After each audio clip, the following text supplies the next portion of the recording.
మనము లైఫ్లో short cuts అని వింటుంటాం కదా, మనకి చాలా ఇష్టం కూడా షార్ట్ కట్స్ అంటే, ఎందుకంటే it cuts lot of distance to be travelled కదా, రైట్? యాక్చువల్గా ఒకటి అబ్జర్వ్ చేస్తే షార్ట్ కట్స్ ఏవైతే తీసుకుంటామో అవే longest routes. Short cut follow అయ్యావు అంటే it means you're compromising on something else అని అర్థం. ఫర్ సపోజ్ అరే 5,000 బెటరా 10 లక్షలు వస్తాయి, 10 లక్షలు అంటే 5,000. ఎస్పెషల్లీ మనీ అంటే మనం ఎక్కువ ఇంట్రెస్ట్ చూపిస్తాం. 5,000 పెడితే 1,00,000 టెంప్టేషన్ వస్తుంది, పెడదాంలే అనిపిస్తుంది. అది కష్టపడి 1,00,000 సంపాదించాలంటే కష్టం కదా.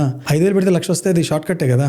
ఇంకొకళ్ళు అంటారు జస్ట్ ఈ కోర్సులో రోజుకు 2 సార్లు ఈ టాబ్లెట్ వేసుకో, 5 days లో 10 kgs తగ్గుతావు. వావ్, అసలు కష్టపడి కరిగించాలంటే చాలా కష్టం. టాబ్లెట్ వేసుకుని తగ్గిపోద్దా? అవును, కొనండి. 1,999 వస్తుంది టాబ్లెట్స్, 30 days వాడండి, 10 kgs తగ్గిపోతారు. అంటే ఎగబడి కొంటాం, ఎందుకంటే షార్ట్ కట్. మనం కష్టపడి కరిగించుకోవడం కానీ ఇది ఈజీ కదా. ఇలాంటివి కాదు. ఇప్పుడు ఎందుకు క్వశ్చన్ పేపర్ లీక్ అవుద్ది, లీక్ అయిన క్వశ్చన్ పేపర్ చదువుకో, నువ్వు బుక్ అంతా చదవాల్సిన అవసరం లేదు, చదువుకో. షార్ట్ కట్ ఏదైతే షార్ట్ కట్ అవన్నీ లాంగ్ కట్స్. ఇప్పుడు చూడు, బరువు తగ్గాలి, 10 రోజులు బరువు తగ్గిన తర్వాత ఇంకేదో రోగం వస్తుంది. 5 రోజులు 10 kgs తగ్గాడంటే అదేం తగ్గినట్టు? బాడీ ఏం పిచ్చిదా? అంతగా తగ్గిందంటే లోపల ఎంత డిస్టర్బ్ అయి ఉంటుంది అది. దాని తర్వాత ఇంకోటి రోగం వస్తుంది. ఇదేదో ఇంకో రోగం వచ్చిన తర్వాత అనీమియానో ఇంకోటి బ్లడ్ తక్కువ ఏదో అవుతుంది. దానికోసం మళ్ళీ వాడు హాస్పిటల్లో చేరి మళ్ళీ దానంతా రిక్యూపరేట్ అయ్యి 5 months 6 months మళ్ళీ మామూలు మనిషి అయ్యి ఆయన అలాంటి పనులు మాత్రం చేయకూడదని తెలుసుకుంటాడు. అదే 6 నెలలు జిమ్కి వెళ్ళి ఉంటే ఈ పాటు 4 kgs తగ్గేవాడు. 6 నెలల్లో 4 kgs బ్రహ్మాండంగా తగ్గొచ్చు. సో ఇప్పుడు ఏమైంది? షార్ట్ కట్ ట్రై చేసి హెల్త్ కోల్పోయి డబ్బులు కోల్పోయి మళ్ళీ ఫస్ట్కి వచ్చి ఇప్పుడు ఏం తెలుసుకున్నాడు? అరే మామూలు పద్ధతి చేస్తే బెటర్ రా ఈ షార్ట్ కట్ కన్నా. బెట్టింగ్ యాప్స్ ఏంటి? షార్ట్ కట్సే కదా. ఇంత పెడితే అంత వస్తుంది, ఇంత పెడితే అంత వస్తుంది. అంతా పోగొట్టుకున్న తర్వాత పేరెంట్స్ మొహాలు చూసిన తర్వాత అందరూ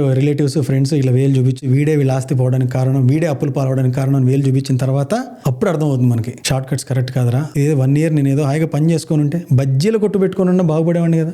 ఏదో చిన్న బయట చాలా మంది పెన్నులు అమ్ముకుంటారు, అది అమ్ముకో. నువ్వు ఇన్కమింగ్ అనేది ఒక పద్ధతిగా వస్తుంది కదా. చిన్న బిజినెస్ అయినా చేసుకోవచ్చు కదా. 20,000 కూడా మంచి అమౌంట్ కదా నెలకి. బెట్టింగ్ ఫాస్ట్ మనీ కోసం ట్రై చేయటం, అది సంపాదించడం కోసం 2-3 సంవత్సరాలు అన్ని తిరిగి అన్ని అప్పులు కట్టుకుంటూ ఇప్పుడు 5 ఏళ్లకి కొత్తగా ₹1 సంపాదించడం నేర్చుకుంటాడు. Is it not a long process? He last all his money because he tempted to short cuts. Life లో షార్ట్ కట్స్ లేవు, మంచిది కాదు. ఒకవేళ షార్ట్ కట్ తీసుకుంటున్నారు, టెంప్ట్ అవుతున్నారు అంటే అర్థం ఏంటంటే దట్ ఈస్ రాంగ్. ఎందుకంటే షార్ట్ కట్స్ అనేది లేవు, దేనికి లేవు. ఏదైనా పద్ధతి ప్రకారం వెళ్తేనే అదే short cut. The best possible way ఏదైతే పద్ధతిగా చేస్తామో అదే షార్ట్ కట్. ఈ విషయం అన్ని ట్రై చేసే కానీ తెలుసుకోవాలి మనం. కాబట్టి షార్ట్ కట్ అనేది డిలీట్ చేసి అవతల పడేయండి. పద్ధతి ఏదో ఆ పద్ధతి ప్రకారంగా వెళ్ళండి.